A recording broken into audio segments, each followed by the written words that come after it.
और बोलिए सुनो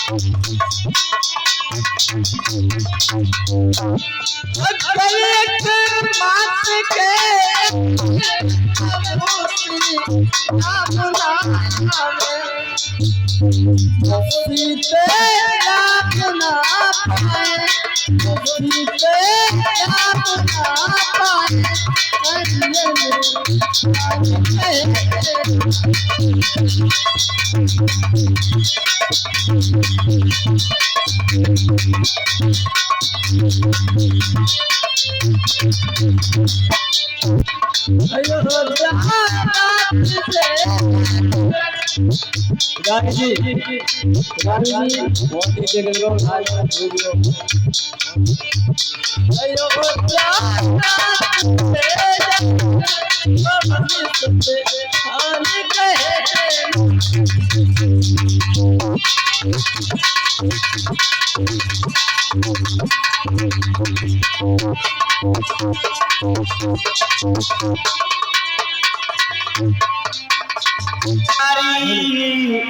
गिरधारी आस लगी तेरी भारी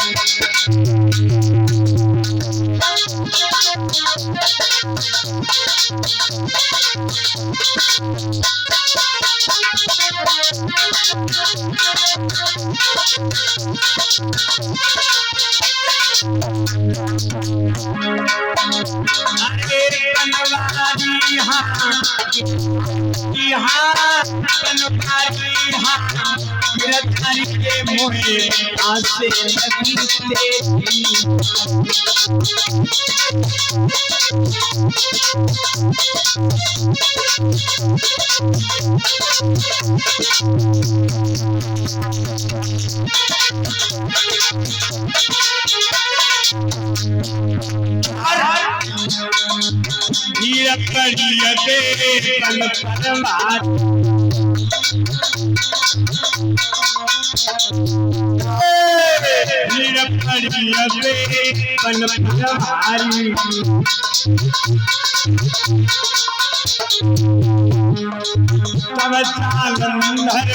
बने मुरारी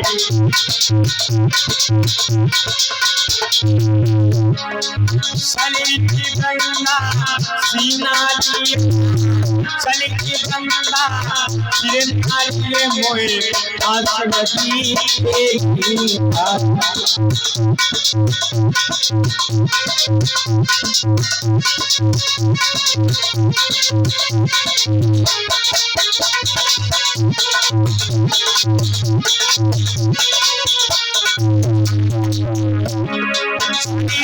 गंगा सीनारी सलिकी गंगा सीनारी रे मोहे आस लगी तेरी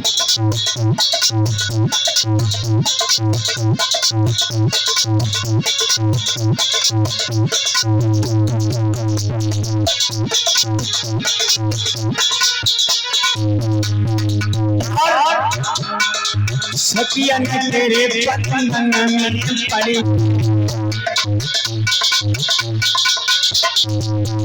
हाँ सखियन तेरे बंधन में पड़ी के मागत कृष्ण मान लड़ी लड़ी के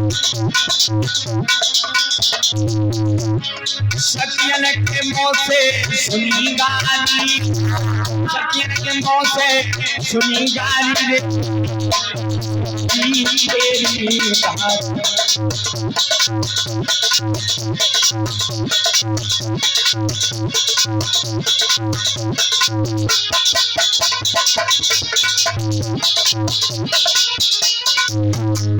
तेरी बनवारी हाँ बनवारी हाँ गिरधारी रे मोहे आस लगी तेरी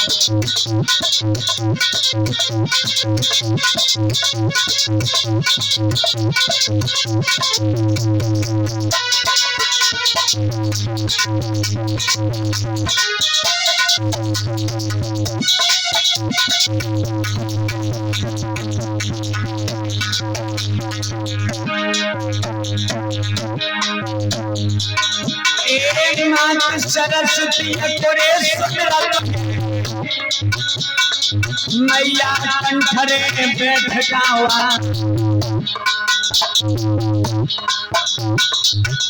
हटिया कोरी मटिया चनन जइयो रे लाज बचा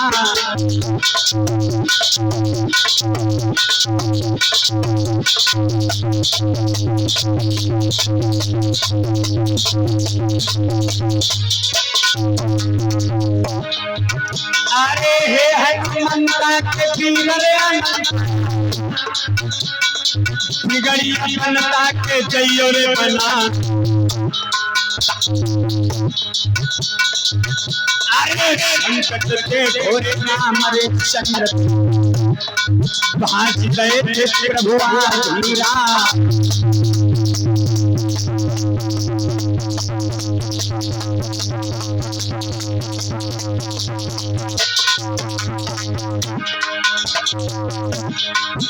अरे राय सजी बन के लखन रे आई संघा करी काल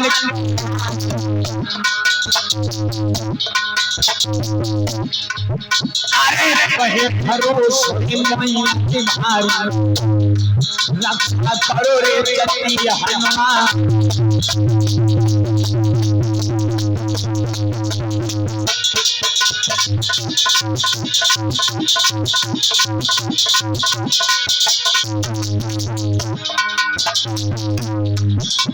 स्थान देवता मेरी हमारे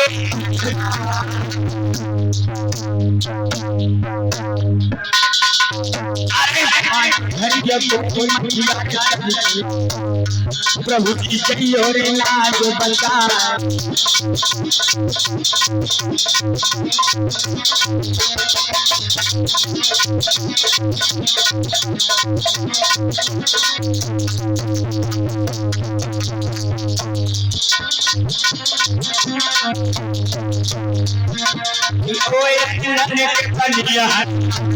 सभा में फेरी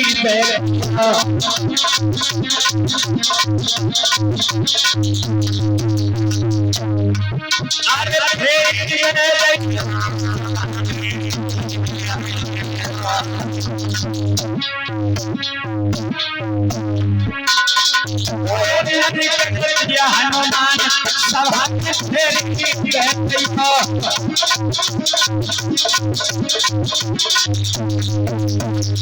बोलिए सच्चिदानंद भगवान की आनंद कंद भगवान की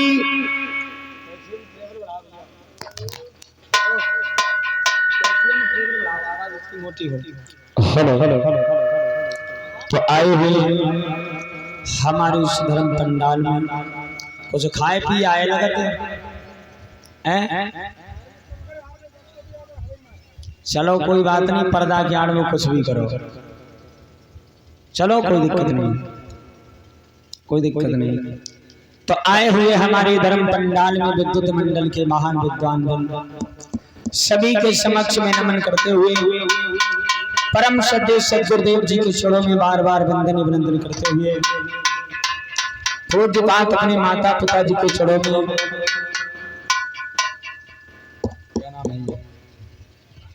आलो यादव जी 21 रुपए बड़े बड़े तीरंदाज कुमारे रही रही। चलो भैया तुम्हारी भी फरमाइश पूरी होगी। हाँ शास्त्र 18 पुराण 11 उपनिषदों को भी बार बार प्रणाम करते हुए और हमारे दृश्य अदृश्य जितने भी संत भगवान देव जन इदास दिनेश शास्त्र से आप सभी को यथायोग प्रणाम करता है। देखो भैया सीटी ना मारे, आगे वाले हरन सीटी मार रहे हैं। और जो भी हमारे भैया जी ने गीत को दिया है चलो उसकी तरफ ध्यान देते हैं और उसके बाद भगवान की कथा सुनते हैं।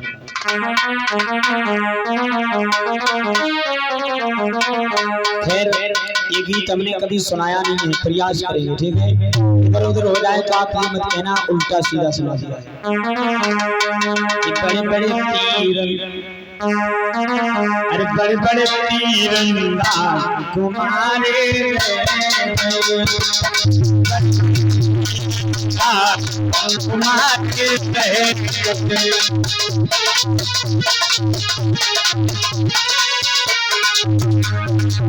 बड़े बड़े तीरंदाज कुमारे बड़े बड़े बड़े बड़े हाँ बड़े बड़े तीरंदाज कुमारे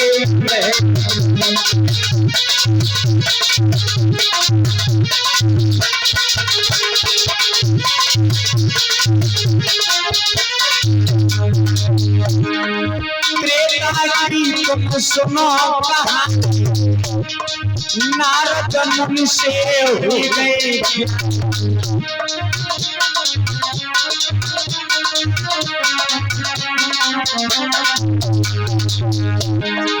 विश्व मोहिनी के चक्कर नारद तुम्हारे रहे बड़े बड़े तीरंदाज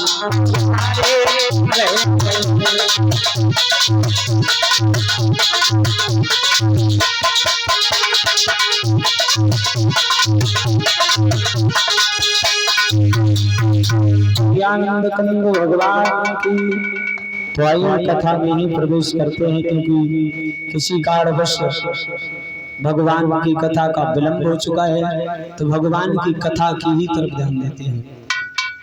तो हम आप लोगों को रामचरितमानस की ओर ले चलते हैं।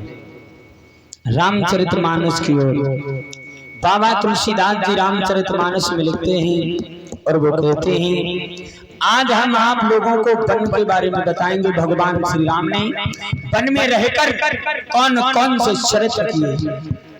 तुलसीदास जी लिखते हैं, वन बस कीने चरित्र अपारा। उस समय उमा मैया बैठी हुई थी भगवान शंकर के पास।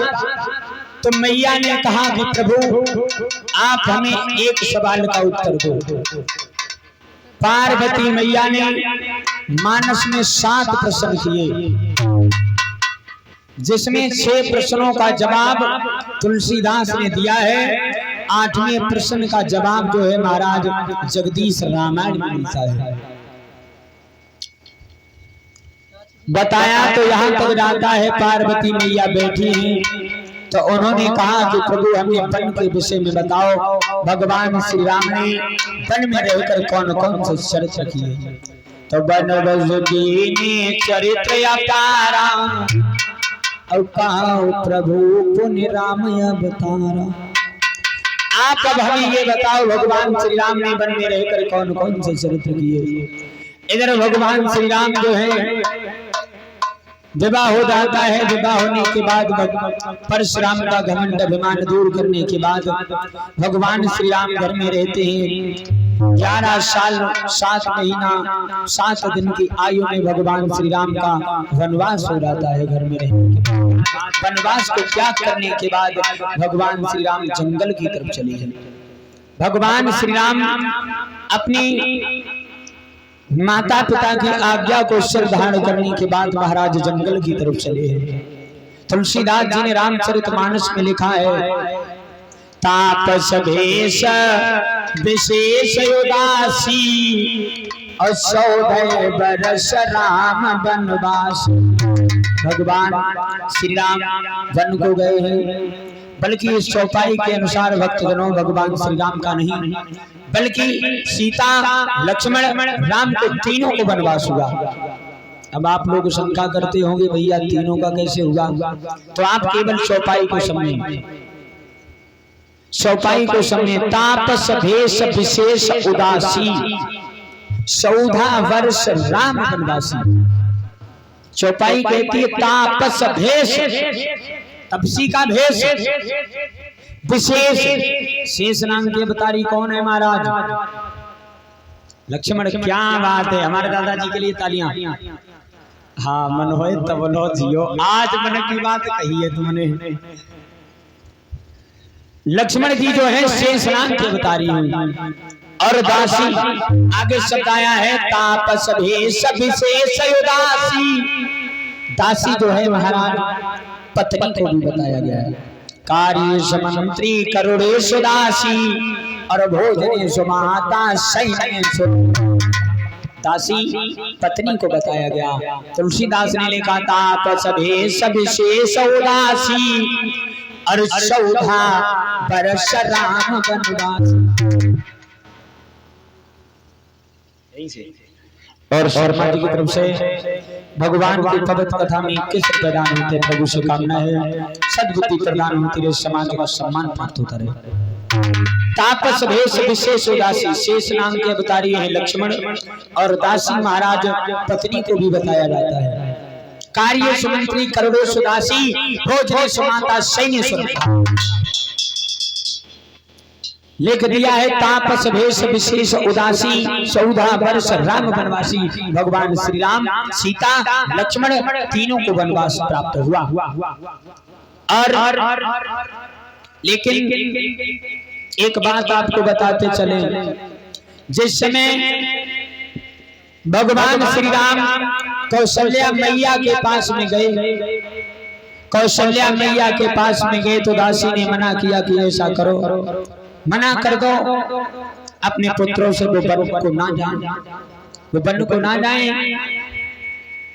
तो दासी कहने लगी, दासी से कहा है कौशल्या ने कि सुनो, क्या कहती हो तुम कैकेयी के वचनों को त्याग दें? हम ये राय नहीं दे सकते। क्यों? अगर शायद कैकेयी ना होती तो राम नहीं होते। महाराज ध्यान दीजिए हमारी तरफ, थोड़ा ध्यान दीजिए। अगर कैकेयी ना होती तो भगवान श्री राम का अवतार नहीं होता। क्यों नहीं होता? क्या पता है? नहीं पता है? चलो हम बताएंगे, ठीक है। भगवान श्री राम नहीं होते कैकेयी का अगर नहीं होती तो। अब थोड़ा आप पीछे जाइए रामचरितमानस की ओर। जिस समय महाराज दशरथ का विवाह हुआ था अश्वपति की लड़की के साथ में, कैकेयी के साथ में, तब की बात है। एक बार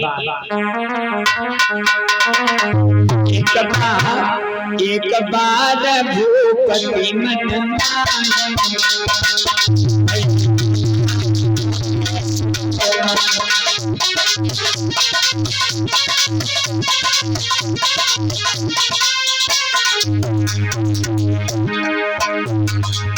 एक बार भूपति चले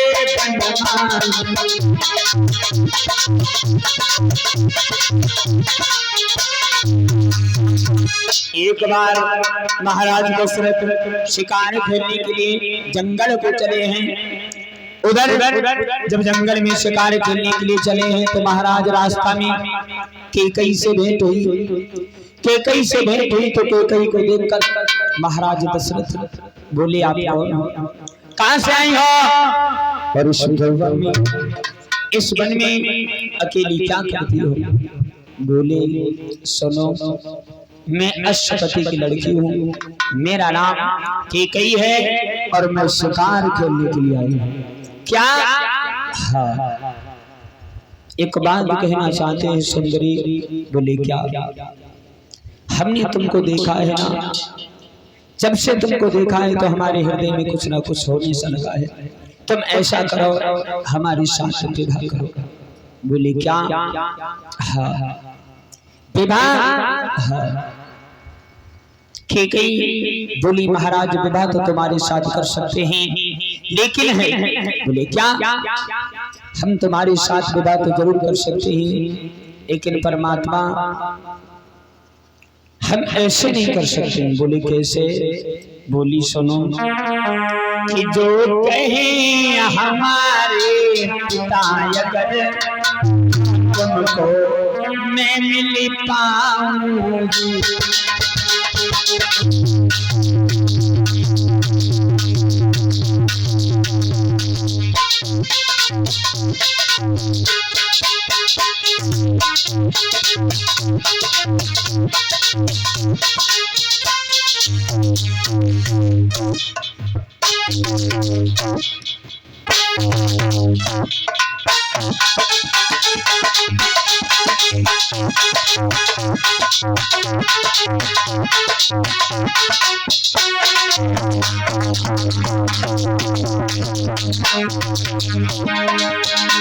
जो कहे हमारे पिता अगर तो तुमको मिल पाऊंगी,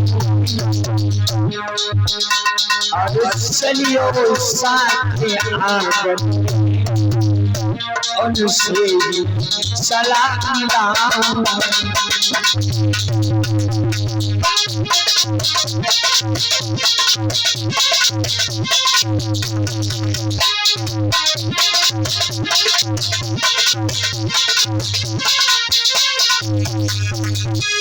बोली कि सुनो, आप हमारे साथ घर को चलो, अगर हमारे पिताश्री तुम्हारे साथ में विवाह का प्रस्ताव रखेंगे तो हम तैयार हैं। महाराज दशरथ चले हैं अश्वपति के पास। महाराज दशरथ का बड़ा सम्मान हुआ। बोले, हम आपकी पुत्री के साथ में विवाह करना चाहते हैं। महाराज अश्वपति कहने लगे कि सुनो महाराज दशरथ, तुम्हारे घर में 2 रानियां पहले से मौजूद हैं और अगर हम तुम्हारे साथ में विवाह कर देंगे तो हमारी बेटी को क्या मिलेगा? बोले सुनो आप क्या चाहते हो? बोले मैं आपकी कितनी भी संतानें हो जाएं, लेकिन आप मेरी जो पुत्री की संतान होगी ना, वही अयोध्या का राजा बनेगा, ये आप हमें वरदान दो। महाराज दशरथ ने वचन दिया। वचन देने के बाद कैकेयी के साथ में विवाह किया, साथ में लेकर आए और इधर उसी समय एक दैत्य प्रकट हो गया। सब लोग जानते हैं, बाबा तुलसीदास जी रामचरितमानस में लिखते हैं कि तारक असुर भयो कहीं पाला,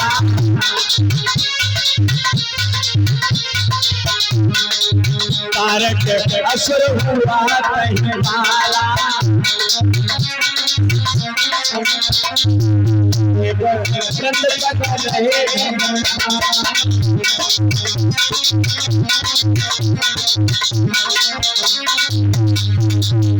उसी समय तारक नाम का एक दैत्य प्रकट हो गया और उसने देवताओं के राजा इंद्र को बहुत परेशान किया। देवराज इंद्र जो है परेशान हो जाता है। उसी समय महाराज दशरथ के पास प्रस्ताव रखा, कहा कि आप ऐसा करो महाराज, आप हमारे साथ युद्ध करो और इन असुरों का संहार करो। महाराज दशरथ बोले अभी तो मैं विवाह करके घर भी नहीं पहुंच पाया हूं और आप हमसे विवाह के प्रस्ताव के लिए कह रहे हो, मैं नहीं जा पाऊंगा। ये बात कैकेयी ने सुनी। बोले महाराज अरे आप क्या कहते हो, शूरवीर होकर के भी आप युद्ध का प्रस्ताव वापस करते हो और देवताओं के हित में। बोले कैकेयी मैं अभी कुछ नहीं कह सकता हूँ। महाराज दशरथ बोले अब ऐसा करो आप आश को लेकर चले जाओ, मैं नहीं जा सकता हूँ। उसी समय कैकेयी ने कहा कि महाराज आप ऐसा करो, अब अपना धनुष बाण तलवार हमको दो, मैं युद्ध करने के लिए जाऊंगा। इधर जब महाराज दशरथ ने ये सुना अगर हमारी पत्नी जाएगी तो हमारी बदनामी हो जाएगी, क्योंकि महाराज दशरथ को दशरथ इसलिए कहते थे जो दसों दिशाओं में उनका रथ जाता था। महाराज दशरथ जो है उसी समय देवताओं के साथ में हो लिए, देवताओं के साथ युद्ध करने लगे। युद्ध करने लगे हैं महाराज दशरथ और युद्ध होने लगा। उसी समय भक्तजनों युद्ध होता रहा, लेकिन जब पेश नहीं गई राक्षसों की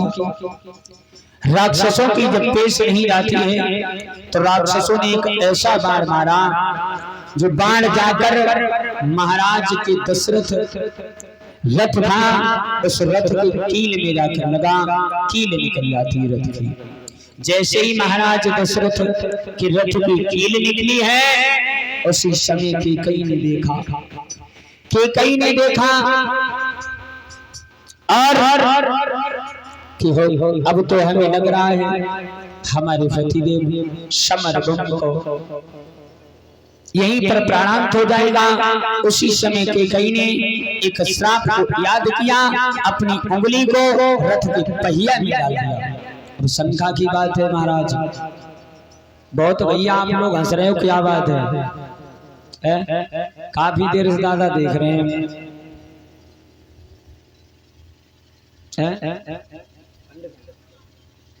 क्या हाँ मालूम धरो तिलक चंदन से तो मालूम हो रहे हो ब्राह्मण हो, लेकिन एक राक्षसों की तरह कथा सुन रहे हो, वृक्षों की तरह। क्या बात है? बोलिए गोविंद भगवान की। इसीलिए तो कहते हैं हमेशा तन की पहचान नहीं करनी चाहिए भक्तजनों, मन की पहचान करनी चाहिए। तन से कुछ नहीं होता है। मन में राम, बगल में ईंटें, राम मिले तो खूबे पीटे। क्या है? आत्मा पवित्र है तो सब पवित्र है, जब आत्मा पवित्र नहीं तो कुछ पवित्र नहीं है। बोलिए गोविंद भगवान की, आनंद कंद भगवान की। इधर श्री सुखदेव जी वर्णन करते हैं कि राजा परीक्षित हुआ ऐसा, महाराज दशरथ रथ के पहिया की जब कील निकल जाती है कि कहीं ने उसमें उंगली डाल दी। अब आप लोग समझदार हो, विद्वान हो, पढ़े लिखे हो भैया, अगर हमारी आपकी साइकिल चलती हो, अगर हम उसमें उंगली डाल दें तो महाराज उंगली टूट जाती है। आपने देखा होगा बच्चे पहले जब साइकिल चलाते हैं, छोटे छोटे बच्चे बैठकर जाते हैं ना, तो उनका पैर फंस जाता है, चोट लग जाती है। तो आप अपने दिमाग से खुद विचार करें, उस कील से कैसे रथ का पहिया रुक गया महाराज, क्या निकला नहीं? ऐसा नहीं है। उसे केकई को श्राप लगा हुआ था। किसका? एक बार की जिंदगी, बचपन की बात है। बचपन में केकई छोटे पर वहीं पर अपने पिताजी के यहाँ पर निवास करती है महाराज। उसी समय ऋषि दुर्वासा का आना हुआ। ऋषि जो थे सोते ही महाराज, और बहुत से लोगों की आदत होती है कोई मुख खोलकर सोता है, कोई पता नहीं कौन कौन से हिसाब से लोग सोते हैं। तो दुर्वासा ऋषि जो थे सो रहे थे और उनका मुख खुला हुआ था कि कई ने अपने हाथ की उंगली ली उनके मुख में डाल दिया। जैसे ही महाराज दुर्वासा की निंद्रा जागृत हुई, उन्होंने श्राप दिया जो भी हमारे मुख में चीज गई हो वो पत्थर की हो जाए। और ये शब्द सुना महाराज अश्वपति ने तो विनती की, महाराज ये बच्चा है, गलती हो गई कि बालक बंदर एक स्वभाव और इन्हें संत विदुषय पाऊ। ये बालक है, इनसे गलती हो चुकी है, आप कुछ ना कुछ उपाय करो। तो बोले श्राप जो है वापस नहीं हो सकता है, लेकिन हाँ इसमें बदलाव हो सकता है। क्या बदलाव हो सकता है? तो बोले सुनो, ऐसा करो, हम तुम्हें बता रहे हैं, जब ये लड़की चाहेगी इसका हाथ वज्र का हो जाएगा, और जब ये चाहेगी तब जिसका हाथ जैसा है वैसा ही रहेगा। लेकिन श्राप अमिट नहीं हो सकता है। मोर बचन चाहे परी जाए फीका और संत बचन पत्थर। बोले सुनो, संतों का वचन कभी मिथ्या नहीं जा सकता है, लेकिन इसमें अंतर आ सकता है। और ये हो सकता है जब ये याद करेगी तो उसका हाथ वज्र का हो जाएगा। उसी समय केकई ने दुर्वासा ऋषि का ध्यान किया और आह्वान किया, हाथ वज्र का हो गया। जब वज्र का हो गया वही उंगली उस रथ में कील निकल गई थी, उसी में महाराज डाल दी। इसलिए केकई जो थी महाराज दशरथ की रक्षा करती है। जब युद्ध समाप्त हुआ तो महाराज दशरथ रण क्षेत्र से विजय पाने के बाद विजय हो जाते हैं और बड़ी प्रसन्नता के साथ घर के लिए चले। जैसे ही महाराज दशरथ ने देखा पीछे को तो केकई के शरीर से पसीना निकल रहा था। अमिताभ बच्चन, हेलो अमिताभ बच्चन, क्या कर रहे हो भैया? क्या कर रहे हो? हमें क्या मालूम होते, डिब्बा को दूध पी ज्यादा जबानी आ रही तुम्हें है? हाँ। और बताने लगे कि सुनो, तुम्हें क्यों इतना पसीना आया हुआ है और आप परेशान क्यों हो? बोली महाराज मैंने आपके रथ की पहिया की कील निकल गई थी, मैंने अपनी उंगली डाल दी और यहाँ तक महाराज आ चुके हैं और इसीलिए हमें पसीना आ रहा है। महाराज दशरथ ने कहा कि केकई तुम हमसे वरदान मांग लो। अगर उस दिन महाराज केकई अपने पति की रक्षा ना करती और तो शायद युद्ध क्षेत्र में महाराज दशरथ वीर गति को प्राप्त कर जाते। जब दशरथ ही नहीं रहते तो महाराज राम कहते आते। वही बात बताते हुए बोली है दासी से कहा तो सुनो, तभी नहीं पता है आज केकई की बदौलत से हमारे राम, हमारे पति, ये सब लोग मेरे सामने हैं। हम उसकी बात को कुछ नहीं कह सकते हैं। आगे को बढ़े हैं भगवान श्री राम अपनी मैया जी के पास में पहुंचे हैं, हाथ जोड़कर कहा कि माता हमें बन जाने की आज्ञा दो। तो मैया ने हंसकर जवाब दिया कि पुत्रवर, हमने तो ये सुना है और आप बन के लिए जा रहे हो, अच्छी बात है, लेकिन आपने अपनी माता का बड़ा मान सम्मान किया और तुमने लाज को रखा, भूले प्याला। तो लिखा है तुलसीदास ने नीदे सोता बड़ा भागी,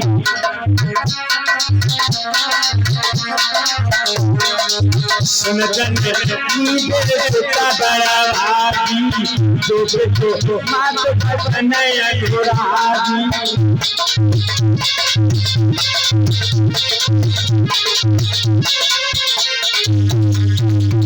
सुनो जननी बे सोत बड़ा भागी, और जो पितुमाता बचन अनुरागी। पुत्र तुमने बहुत अच्छा किया, मैं बहुत भाग्यशाली हूँ कि तुम्हारे जैसे पुत्र को पाया है। भगवान श्री राम मैया से आज्ञा लेने के बाद और राम लक्ष्मण सीता दंडक वन में प्रवेश करते हैं। अब इसी चौपाई की व्याख्या होनी है। वन बस कीने चरित्र अपारा, इसी चौपाई की व्याख्या होगी महाराज, आज और कल केवल इसी चौपाई की व्याख्या करना है। वन बस कीने चरित्र अपारा, भगवान श्री राम ने वन में रहकर कौन कौन से चरित्र किए। पार्वती मैया से कहा भगवान शंकर ने, अब तुम सुनो। इधर प्रभु श्री राम का वनवास हो जाता है। वनवास होने के बाद मंत्री सुमंत जो है भगवान श्री राम को छोड़ने के लिए चले हैं। दिन में नहीं गए हैं महाराज, रात में ही भगवान श्री राम लक्ष्मण सीता को रथ पर बैठा कर आगे को बढ़े। आगे को बढ़ते हुए जा रहे हैं, पहुंच जाते हैं तो मन में ये हैरान हो, लौटे अपने धाम इत के बट के पास में पहुंच गए श्री राम।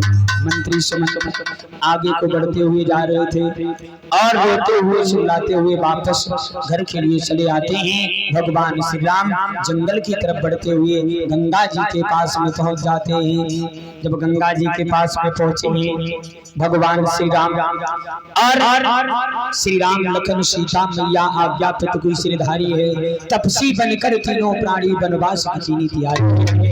श्री निषाद राज से मिलकर के मंत्री सुमंत को समझाया, धीरज देके श्री रघुवर ने रथ लेकर वापस लौटाया। मंत्री सुमंत को भगवान श्री राम ने वापस किया है और कहा भैया हमें तो वन में जाना है। इधर मंत्री सुमंत जब वापस हुए हैं, इधर भगवान श्री राम गंगा के तट पर पहुंच जाते हैं। तो तुलसीदास ने लिखा भैया हृदय से, तुम्हारी नाग नके बतियाना, कहिए तुम्हारो मरम नहीं जाना।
सिया राम जय जय राम।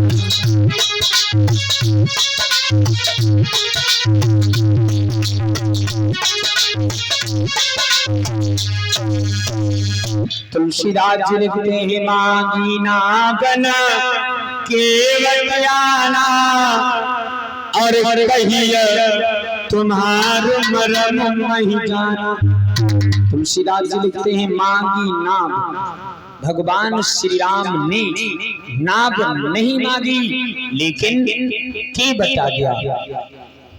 चौपाई को समझने पहले मांगी नागन केवल बयाना अब कहिए तुम्हारो मरम नहीं जाना। तुलसीदास लिखते हैं मांगी नाभ, भगवान श्री राम ने नाभ नहीं मांगी लेकिन के बता दिया। और कहने लगा महाराज मैं आपके मर्म को पहले से जानते हैं। भगवान श्री राम सोचने लगे भैया ये केवल क्या कह रहा है, ये कहता है हम तुम्हारे मर्म को जानते हैं। कैसे जानते हैं? इतनी बात सुनकर भगवान श्री राम असमंजस में पड़ जाते हैं और कहा कि मां कौशल्या मरम न भाखा और चिन्ह 9 मास गर्भ महिरा। दशरथ पिता मरम जो पोते और प्रणत मोहि बन को केवट मारते भरे भरे ताना अब कहाई तुम्हारो मरम नहीं जाना।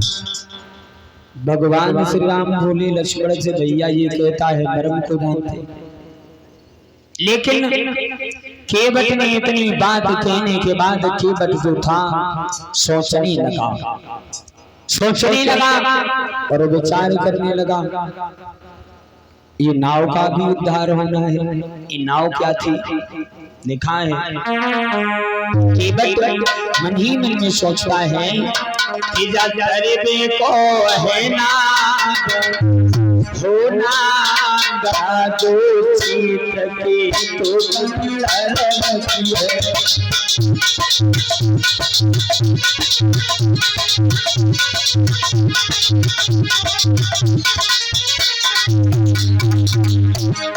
जाकर देखो है ना होना जो चित्र के तो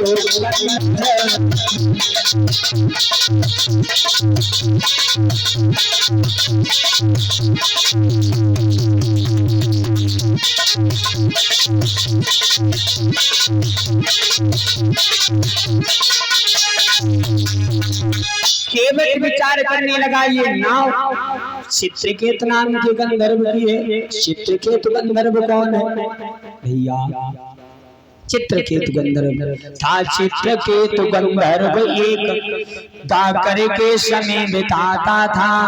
ये कहानी है त्रेता युग की जो हरि की प्रशंसा गाता। उसे श्राप दिया सन्यासी ने तेरा ये ज्ञान खो जाएगा। अभिमान दे से अभिमानी तू एक वृक्ष हो जाएगा।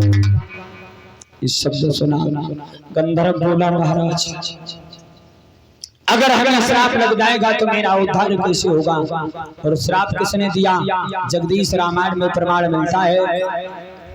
एक बार की बात है, एक बार भगवान श्री हरि नारायण के यहाँ पर बड़ा सुंदर नृत्य गान हो रहा था। गंधर्व बाजे बजा रहे थे। उसी समय चित्रकेतु गंधर्व भी वहां गया।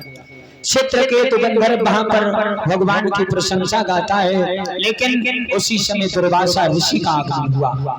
जैसे ही दुर्वासा ऋषि का आगमन हुआ चित्रकेत ने दुर्वासा ऋषि की ओर ध्यान किया। उसी समय जो गा रहा था वो इधर का उधर हो गया। दुर्वासा ऋषि को क्रोध आ गया। दुर्वासा ऋषि ने श्राप दिया कि हे चित्रकेतु गंधर्व तुमने इस प्रकार से भगवान की कथा को नष्ट भ्रष्ट किया है। मैं तुम्हें श्राप देते हैं तुम जाओ वृक्ष हो जाओगे। और ये भी बात तो सत्य है। तुलसीदास जी रामचरितमानस में उत्तरकांड में लिखते हैं, कथा विघन करते जो कोई नरक भोग पुण्य सूख।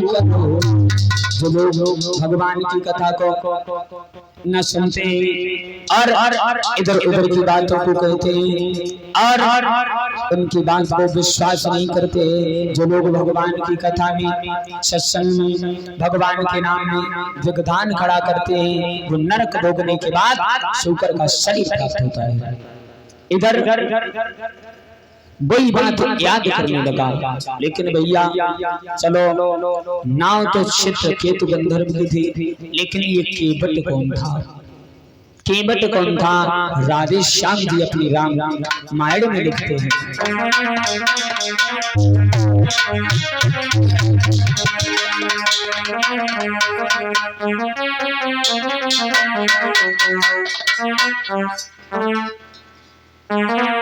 कि सतयुग में केवट कछुआ था, जो चीर सिंधु में रहता था।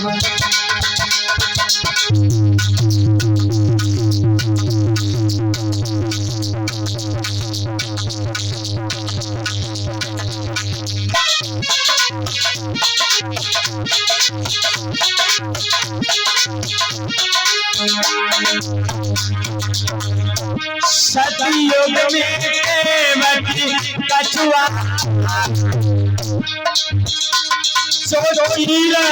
सिंधु में रहता था।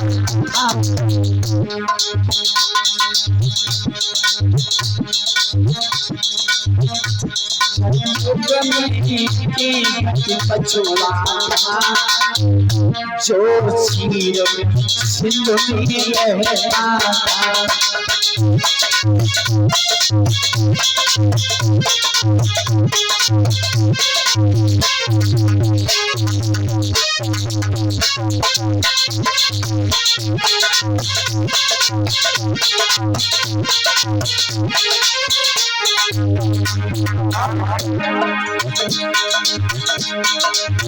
एक बार कछुआ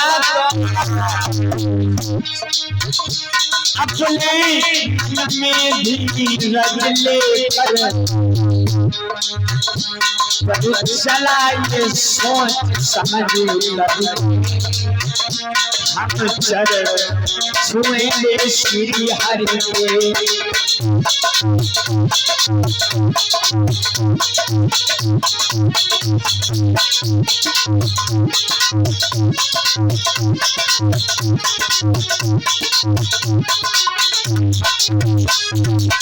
सतयुग में केवट था, कछुआ था, उससे पूर्व जन्म में राजा था, भगवान का बड़ा भारी भक्त था।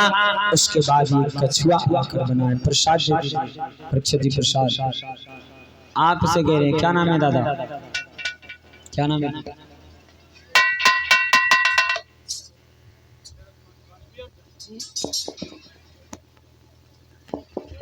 और हमारे भैया शरद यादव जो ग्राम सेंजना से चल कर आए हैं, भगवान की पवित्र कथा में 1 से 1 रुपए दान करते हैं। तुलसी पक्ष निकेतियत गतत न सरता नीर, दान दीना धन घटे जो साहिब रघुवीर।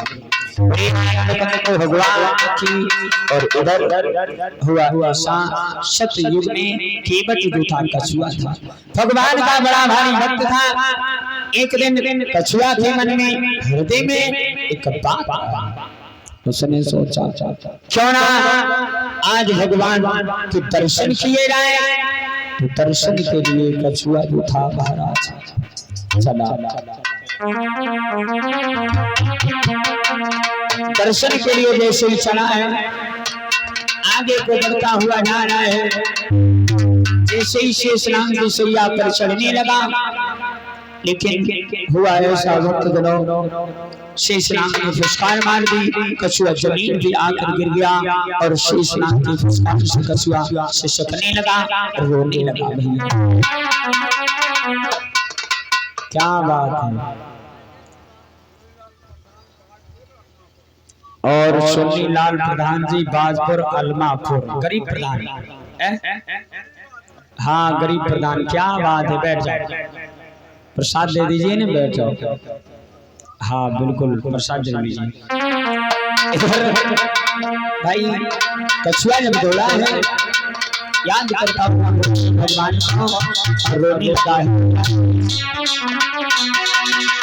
अरे मन की मन में रही कोई ना पाए चरण श्री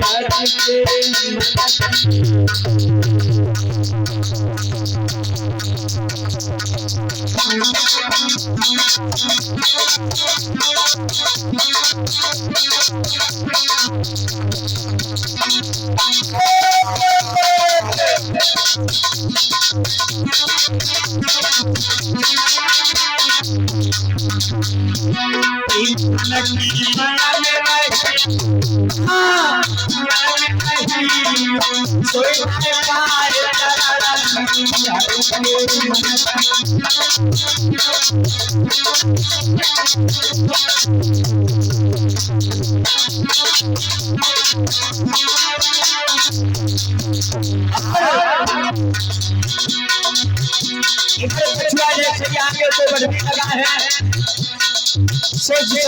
करने लगा है। भगवान सो रहे हैं, मार दी, कछुआ नीचे गिरने लगा है। उसी समय भगवान कहने लगे तूने पैर छूने का प्रयास किया लेकिन पैर नहीं छू पाए, मैं तुझे बचा देती हूँ।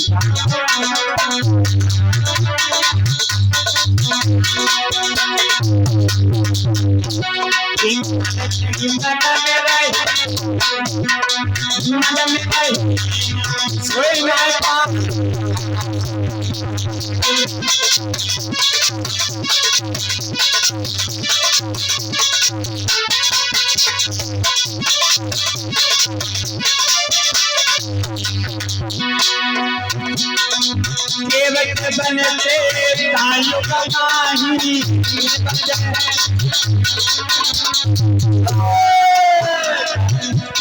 बनते तालु कमाही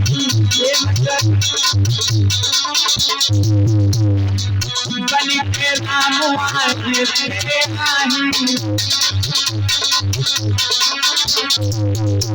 विभागी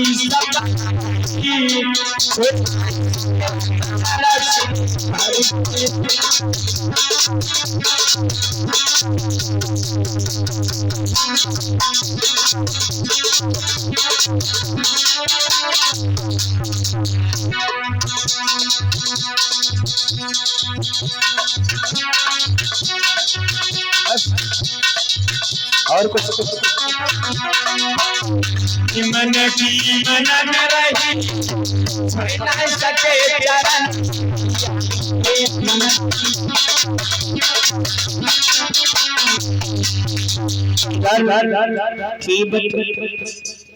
जो था पूर्व जन्म में कछुआ था और भगवान श्री राम के समक्ष खड़ा है। भगवान श्री राम से कह रहा है हम आपके मर्म को जानते हैं। भगवान श्री राम ने लक्ष्मण को इशारा दिया कि ये कैसे हमारे मर्म को जानता है। भैया हेलो का मोटरसाइकिल लेके भागोगे कहाँ है? भगवान श्री राम के पास में केवट खड़ा है, इधर भगवान श्री राम के पास में खड़े हैं। लेकिन केवट ने कहा कि महाराज हम तुम्हारे मर्म को जानते हैं। बोले कैसे जानते हो? बोले प्रभु हम इसलिए कह रहे हैं कि बन गई शिला सुंदर नारी, शरणों के धूल पे लगते शरण चेतना आती है, उस जीवन मोर के लगते। प्रभु हमने सुना है तुम्हारी पगों में एक ऐसी शक्ति है जिस शक्ति से जो भी जिसके लग जाती है वो स्त्री हो जाती है। क्या? हाँ। गौतम ऋषि की अहिल्या पग जैसे ही महाराज लगा तो वो एकदम सुंदर हो गई। यहाँ पर एक गीत याद आ गया हमें, तो चलो एक लाइन गीत की सुनाते उसके बाद कथा की। थोड़ा ध्यान से सुनना गीत को। आज रामपाल भगत जी, महात्मा गांधी, भजन को ध्यान से सुनना, हम आपसे पूछेंगे, ठीक है? कि प्रश्न का हल करो हे मुनीश्वर, साधना सी पुजारी चली क्यों गई?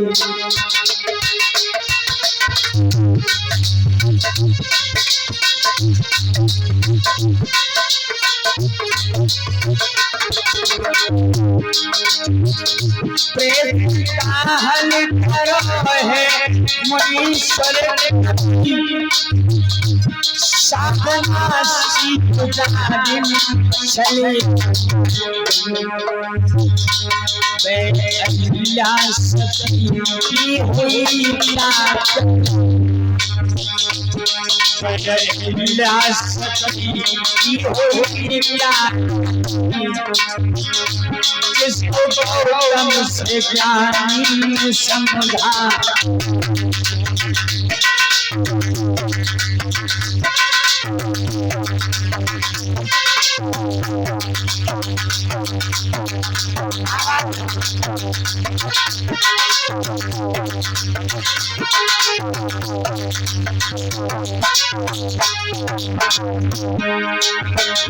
उस अहिल्या सती की हुई जिसको गौतम से ज्ञानी ने समझा। प्रश्न का हल हे मुनीश्वर, साधना सी पुजारी चली क्यों गई?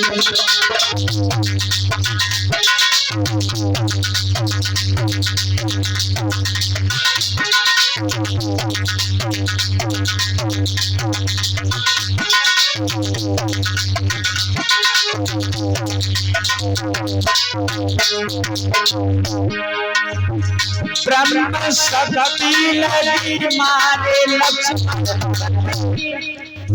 जिस समय ब्रह्म शक्ति लक्ष्मण के लग जाती है, ध्यान से सुनना, ब्रह्म शक्ति लगी मारे लक्ष्मण,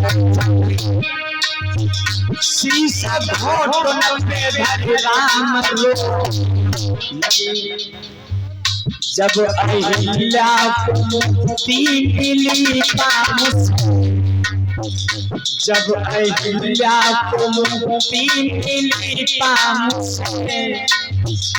फिर तो लक्ष्मण को गोदी पिलाई गई।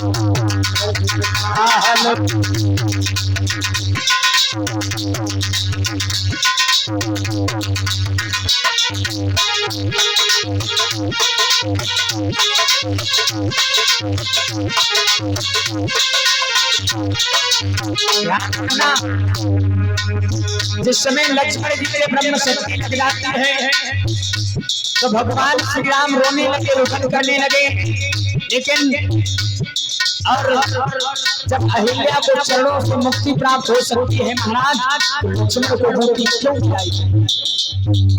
और आगे पैसी लोचा सती बहुत शीश लेने पति का गई, शीश सत से ही सोना मंगाया, शीश सत से ही सोना मंगाया। ये दौरान बेबी के घर क्यों?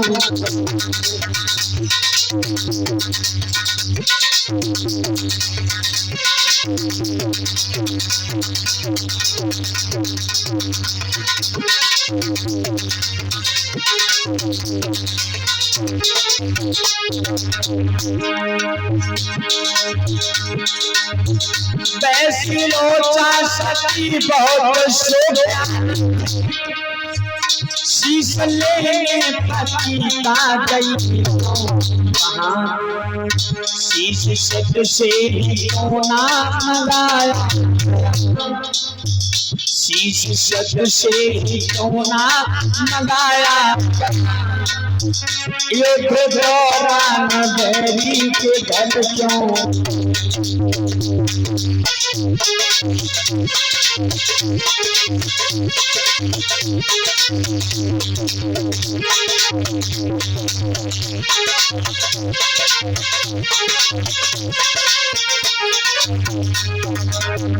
प्रसुता हल करो ये पुनीस, साधना सी पुजारी चली क्यों।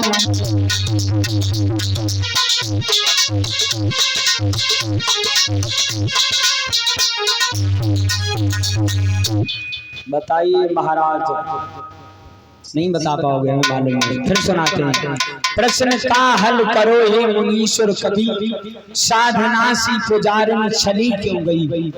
बै अहिल्या सती बहुत सुज्ञानी थी, बै अहिल्या सती बहुत सुज्ञानी थी, जिसके गौतम से ज्ञानी ने समझा नहीं। प्रश्न का हल करो हे मुनीश्वर कभी, साधना सी पुजारिन चली क्यों गई। और जब ब्रह्म शक्ति लगी मारे लक्ष्मण जति, शीश घोटन पर धर राम रोने लगे।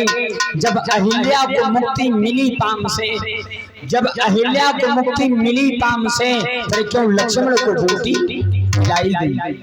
और वैश्लोचा सती बहुत सुज्ञानी थी, शीश लेने पति का गई क्यों वहां, शीश सत से ही क्यों ना मंगाया गया, युद्ध दौरान बैरी के घर क्यों गई।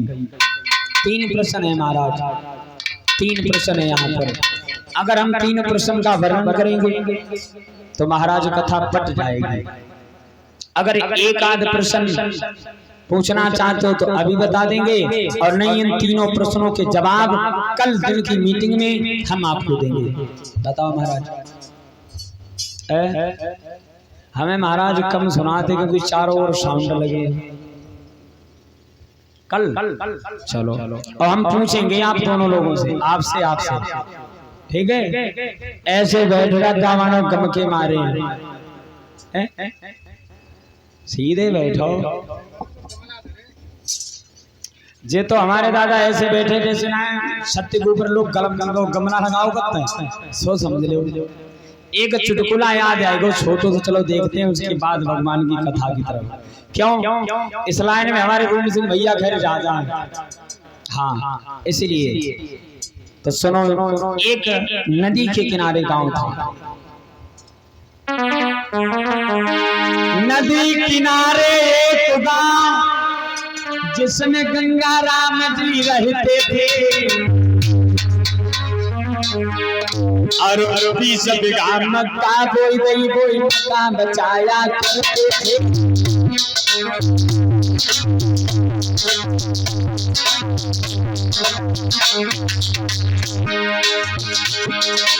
इसी गांव में सुनो मित्र, हृदय से भैया रहते थे, और 20 बीघा मक्का बोई मक्का रखाए।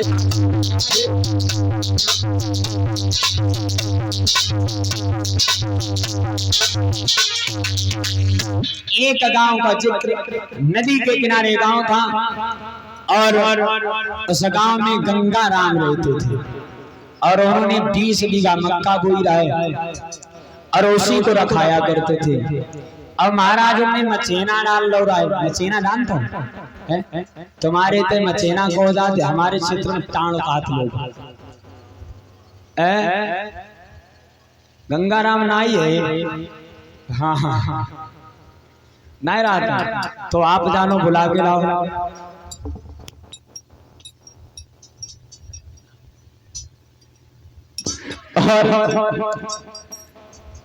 अब उन्होंने 20 बीघा मक्का बोई और उसी मक्का को रखाया करते थे महाराज। और उसी समय पूर्णमासी का दिन आया, तो पूर्णमासी का दिन आया, एक संत भगवान का पदार्पण हुआ। बोली भैया सारे दिन तुम खेत में रहते हो, और क्यों नहीं आज भगवान का भजन करने के लिए या गंगा स्नान करने के लिए चले जाओ। बोले भैया हम तो गंगा स्नान को जाएंगे, हम गंगा स्नान को जाएंगे और ये जानवर हमारी सब मक्का को खा जाएंगे, हम नहीं जाएंगे। बोले भैया आज तुम चले जाओ और हम तुम्हारे बदले मक्का को रखा रहे हैं। और महात्मा जी उस मक्का को रखाने लगे महाराज। और गंगा राम ने सोटा उठाओ अपनो कमंडल लो चल रहे खेत में चले हैं महाराज। गंगा स्नान करने के लिए गंगा राम चले गए। और महात्मा लोगों को काम का होते, महात्मा लोगों का काम होते। बाबा जी जो थे अपने आराम से मचेना के ऊपर बैठ गए। कैसे बाबा जी बैठी मचाना में फिर एक तरकीब निकाल ली और झोली में से हाथ डारे ने अपनी चिलम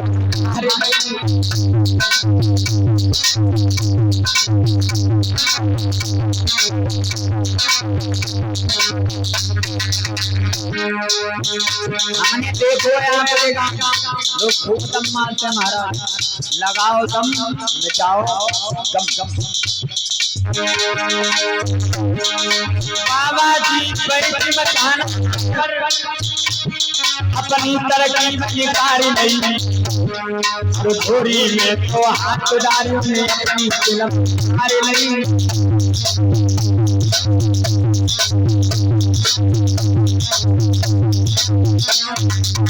और बात करो फिर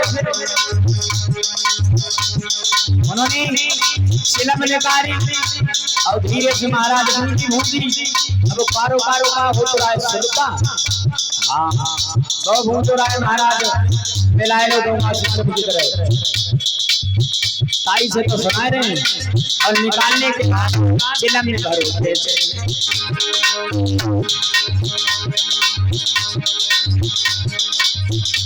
सब पूछ गाना भर लो ऊपर से आग लगाए नहीं और खंच कर मारी मलैया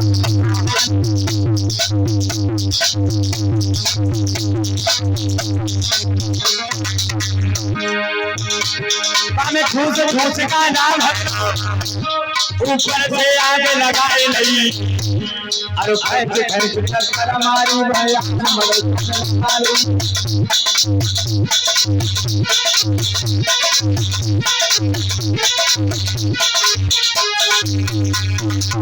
उसी समय महाराज ने अपनी चिलम निकाली और जैसे ही टक्कर मारी तो महाराज मामला डिसबैलेंस हो गया।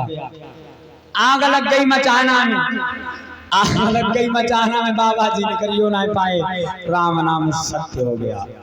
जब बाबा जी महाराज चले गए दुनिया छोड़े, अभी तक गंगा राम की पत्नी ने सोची चलो आज काफी देर हो गई, हमें पति को भोजन देना है।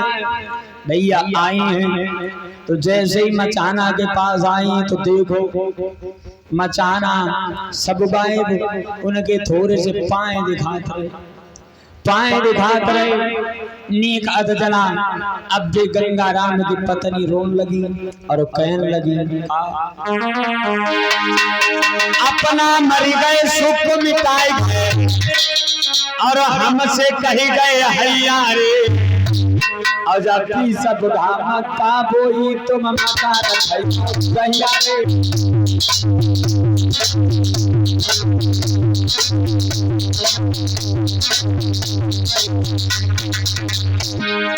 अपना मर गए सुख मिटाए और हमसे कही गए हैया रे जाति सब धाम का बोई तुम माता रखैया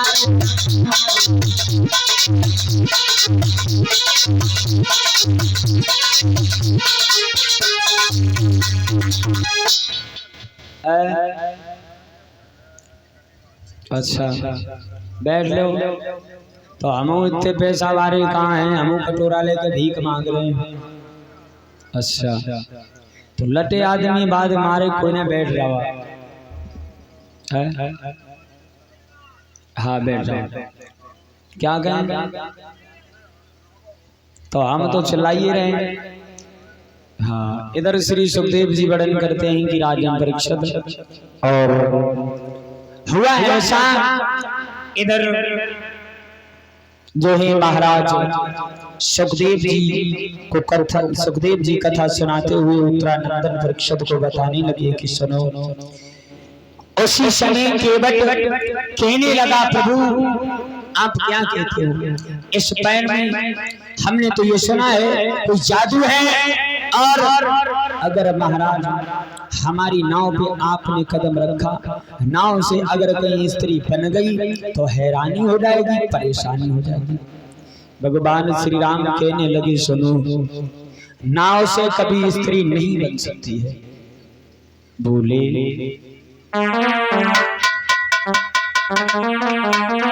नाव से पहली बात तो स्त्री बनेगी नहीं, अगर बन जाएगी तो तुम्हें हैरानी क्या है? तो बोले ही केवट से श्री राम, बनी नाग से नारी सब कटुरा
तुझी भोज लेते आवे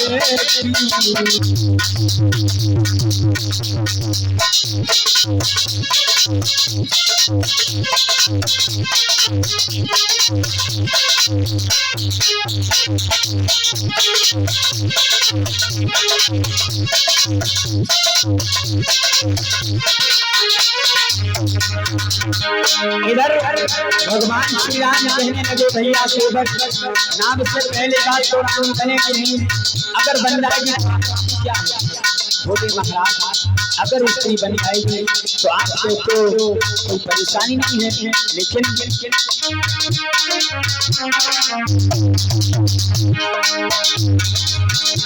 जो बने नाम से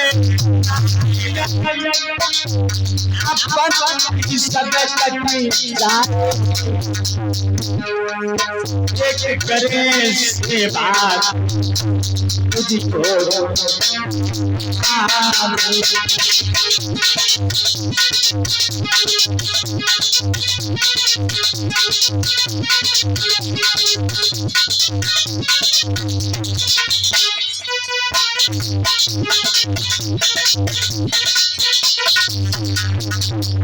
बोली है, सुनो, अगर नाम से कहीं स्त्री बन गई तो परेशानी क्या है? और ध्यान रखना, अगर बन भी जाएगी तो दो स्त्री हो जाएंगी, तो एक घोड़ दबे है, एक सर दबे है। बोले महाराज आप कहते हो एक घोड़ दबे एक सर दबे, एक घोड़ नहीं दबाएगी और दूसरी महाराज दिल के गला को दबाएगी। बोले महाराज जिनने दूसरी शादी की है ना, जिन की दूसरी शादी हुई है उन्हें कष्ट हुआ है। बोले क्या? हाँ, तो एक बात बताओ, जिसकी दो स्त्रियां हैं उन्हें कष्ट कैसे मिला? तो कहा महाराज उत्तानपाद का नाम सुना होगा, जो सूरज और सुनीति उनकी रानी थी। एक ध्रुव वनवास को भेज दिए, एक ने राजा वहां पर बना था। आप इनकी बात की तरफ ध्यान दो। बोले और कोई प्रमाण? हाँ, महाराज अगर सोचिया जहां आपके घर में ना होता तो आप इस वन में नहीं होते। कहे त राम मोहि डर लगे भारी, तुम्हारी नाथ तीन महतारी। अगर प्रभु तुम्हारी ये सोचिया डहा नहीं होता तो आप इस वनवास के लिए नहीं आते। भगवान श्री राम बार बार केवट से अनुरोध करते हैं, केवट भैया आप ऐसा करो, हमें गंगा के उस पार जाना है, पिता की सिर आज्ञा को सिर धाड़ करके हम जंगल की तरफ जाना चाहते हैं, आप हमें उस पार करो। भगवान श्री राम लक्ष्मण की तरफ इशारा किया। सोने लगे हो कहाँ? अब समय होने वाला है, 5 मिनट बाकी है, तो हम कह रहे हैं थोड़ी कथा बढ़ जाए। और क्योंकि अभी महाराज थोड़ा जाना है कहीं, हमारे व्यास जी बता रहे हैं बीमार हैं, तो भाई उनकी दवाई की तरफ देखना है और हमको भी थोड़ी दवा लेना है। श्री सुखदेव जी वर्णन करते हैं कि राजन वृक्ष हुआ ऐसा, अब भगवान श्री राम ने लक्ष्मण और सीता की और कहा लक्ष्मण और सीता कह दें तो पैर धो लो। लेकिन एक बात बताओ भैया, लक्ष्मण सीता क्यों कह दें? क्या उनके पैर हैं? एक जगह एक विद्वान ने तो ये लिखा भगवान श्री राम के पैर नहीं। असमंजस की बात महाराज, जब भगवान श्री राम के पैर नहीं हुए वो चलते कैसे है? भाई क्या उन्हें कोई कंधा पे बैठा के ले गया था वनवास के लिए? एक बार ऐसा हुआ, भगवान श्री राम की जब शादी नहीं हुई थी उससे पहले पैरों की सेवा लक्ष्मण किया करते थे। शादी होकर आई तो उसके बाद पैरों की सेवा करने के लिए सीता जी चली। सीता जी जब चली है महाराज पैरों की सेवा करने के लिए, तब लक्ष्मण ने कहा भाभी बस यही हमसे नहीं हो पाएगा और कुछ आप कर सकती हो। लेकिन बात बढ़ती चली गई महाराज, बात बढ़ती चली गई, रार बढ़ गई, फैसला अदालत में पहुंच गया। कहाँ? वशिष्ठ के पास। वशिष्ठ ने फैसला किया एक पैर की पूजा सीता करेंगी, एक पैर की पूजा लक्ष्मण करेंगे। इसलिए भगवान श्री राम के पैर नहीं थे, एक पैर राम लक्ष्मण का है, एक सीता का पैर है। तो क्षमा चाहते हैं, अब इससे आगे कल दिन के समय में आप लोगों को हम संक्षेप में सुंदर कांड तक प्रसंग कथा को सुनाएंगे। भगवान श्री राम ने वन में रहकर कौन कौन से चरित्र किए, मात्र 1 चौपाई बनवस कीने चरित्र अपारा, इतना प्रसंग है। आगे अगर समय मिलेगा तो आगे उस चौपाई की व्याख्या करेंगे। बनवस कीने चरित्र अपारा कहा नाथ जिम राम, मानस में 7 प्रसंग है। तो क्षमा चाहते हैं, 1 लाइन का कीर्तन, उसके बाद आरती और प्रसाद को महाराज जी धूपबत्ती लगाओ।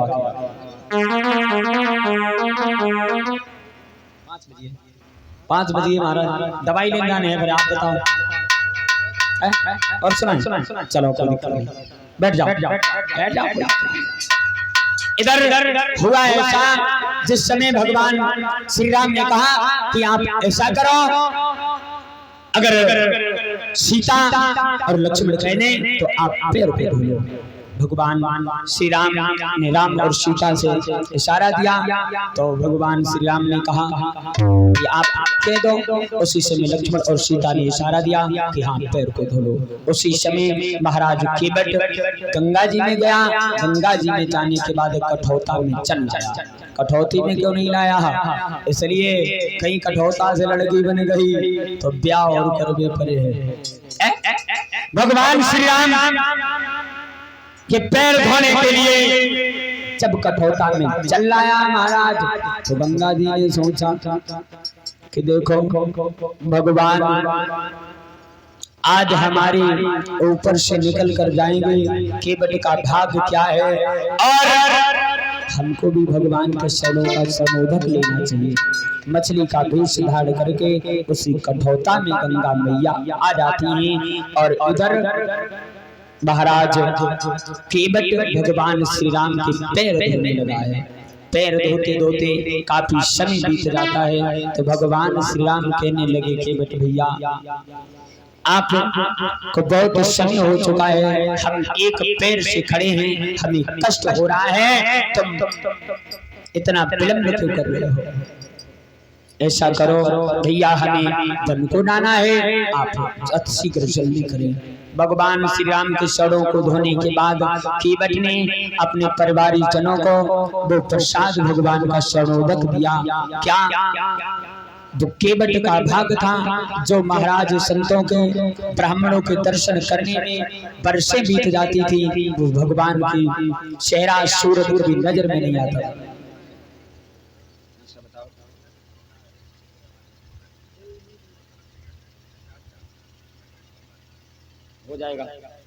हो जाएगा बैठ जाओ, सुना देंगे, ठीक है? हाँ जरूर सुनाएंगे। तो इधर भगवान श्री राम पद पगद धोई चढ़ाए नाद, भगवान श्री राम को कंधों पर बैठाल कर नाव पर बैठाना। अब नाव पर बैठालने के बाद धीरे धीरे नाव चलने लगी। वो नाव क्या थी?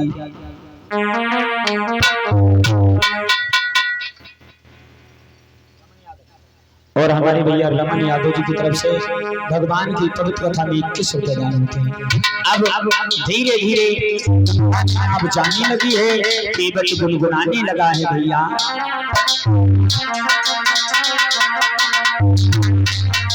कि मेरी नैया में बैठे श्री राम और गंगे मैया धीरे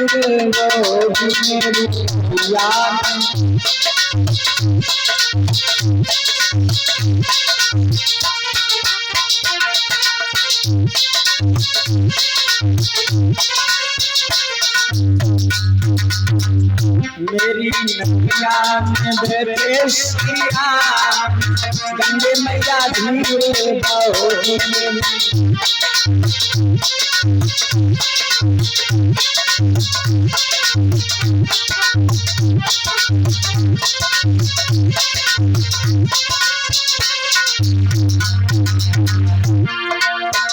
आज बड़े सौभाग्य हमारे,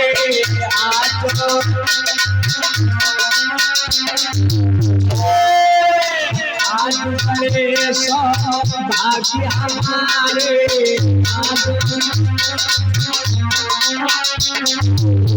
मेरे तरफ राम पधारे।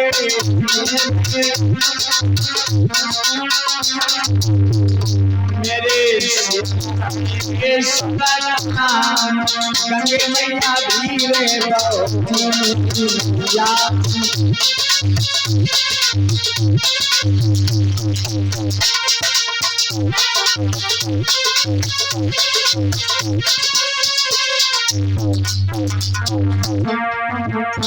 मेरी नैया में बैठे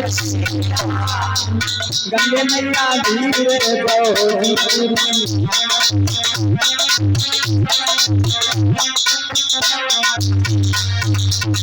धीरे धीरे नाव जो है गंगा में बढ़ती हुई जा रही है, केवट गाता हुआ जा रहा है।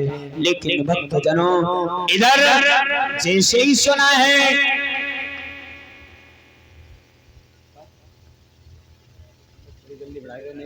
उसके बाद कर देंगे।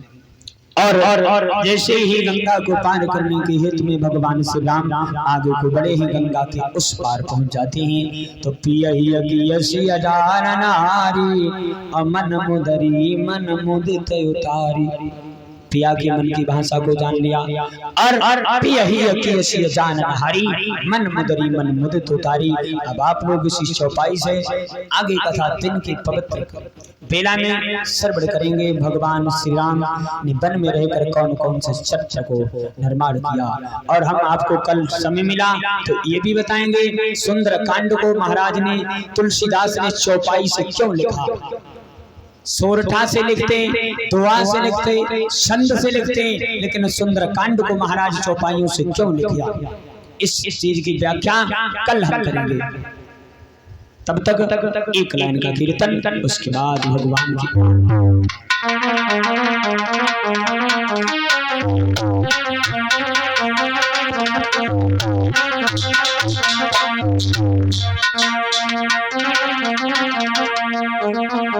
की जय बोलो बदपन बिहारी तीरे जय बोलो।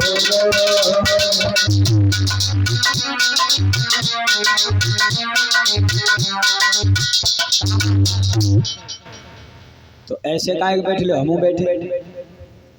बैठे रहो, तुम बैठे हो, हम बैठे, फिर कहा है? ताली बजाओ माता, मैंने आप भी।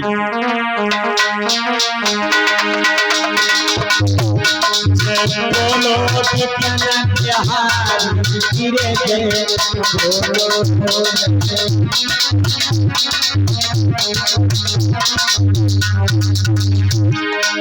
लोटी लोटी लगी नाच आयो,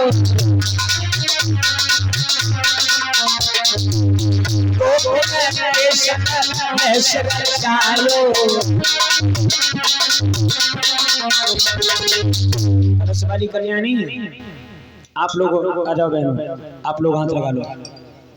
आ जाओ भाभी, इधर आ जाओ, इधर आ जाओ, बहुत देर से देख रहे हैं हम। आ जाओ आ जाओ, हाथ लगाओ। आप कलश वाली कन्या नहीं है तो आप लोग को लगा लो। आ जाओ, आप लोग आ जाओ, हाथ लगा लो। तो एक कन्याएं 5 लोग हो जाए, कन्या को ले लो आप। अरे आप नहीं, एक कलश वाली कन्या नहीं है, तुम लोगों को कुछ लगा लो। आप आ जाओ, बेटी जी आ जाओ, नहीं होना जरूरी है हमारा। आरती के आगे गट गट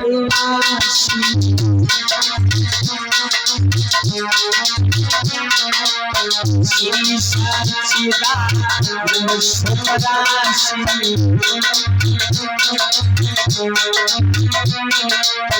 जगमग जगमग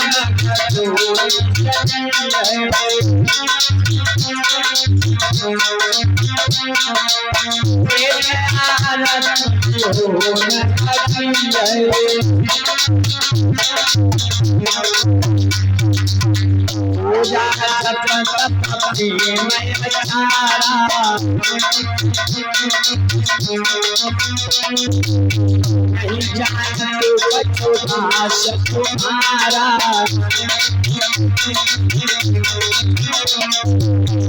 ये जगदीश कथाने कटी गए हम सबको कटी गए। अब प्रभु करो यही भांति सब सच भजन करो चितराती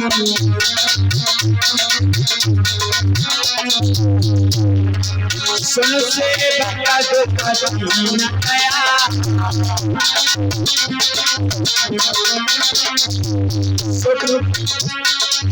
सुन से बड़ा दुख न गया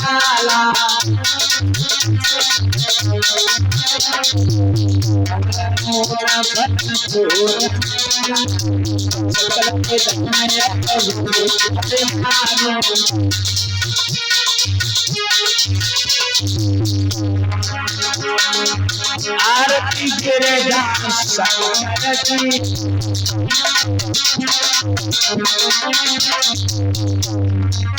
आरती तेरे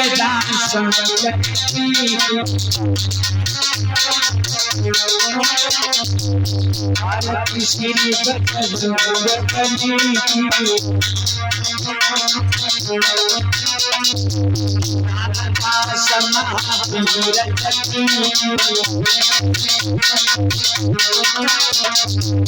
आरती राधा रुक्मिणी जी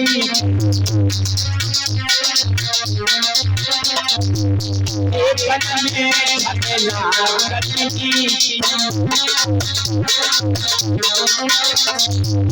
एक में झमेला करती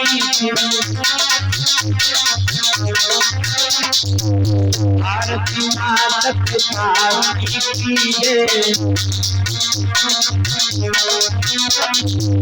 अपना जन्म सफल करेंगे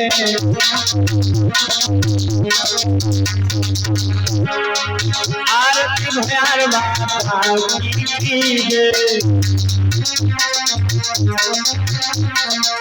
अपना जन्म सफल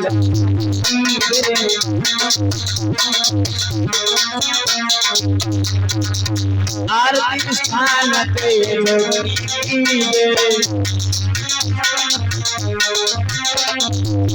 अपना जन्म सफल करी दे आरती शब्द बंदगी दे अपना जन्म सफल करी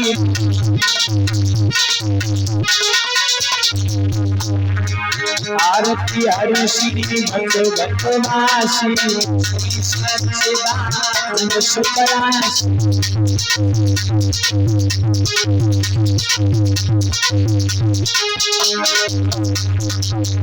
मेरी क्षमा करो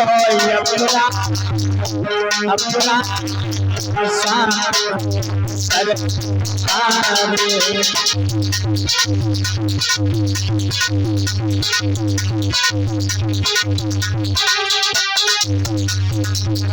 मेरी क्षमा करो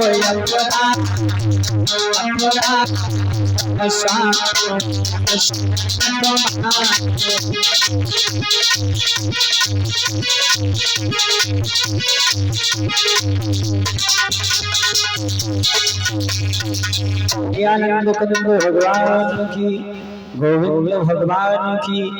एक हाँ चलो आरती दिखाओ या प्रसाद पकड़ो। आज प्रसाद पकड़ो महाराज, प्रसाद प्रसाद पे आओ आप, देखो ड्यूटी चेंज है आज। हाँ बोलिए आनंद कंद भगवान की, गोविंद भगवान की, सच्चिदानंद भगवान की, गुरुदेव भगवान की, धर्म की, अधर्म का, प्राणियों में, विश्व का। तब तक के लिए जय श्री राधे, जय श्री कृष्णा। अब इसी शब्दों के साथ अपनी वाणी को विराम है। फिर पुनः आपके समक्ष आपके शाम की पावन बेला में विविध झांकियों के द्वारा भगवान की पवित्र कथा को श्रवण करेंगे। कल भगवान की पूर्ण आहुति का यज्ञ है। जो भी भक्तजन भैया लोग, दादा लोग, माता बहनें यज्ञ में भाग लेना चाहती हैं वो लोग भगवान के धर्म पंडाल में आकर यज्ञ में भाग लें। बोलिए आनंद कंद भगवान की, सच्चिदानंद भगवान की।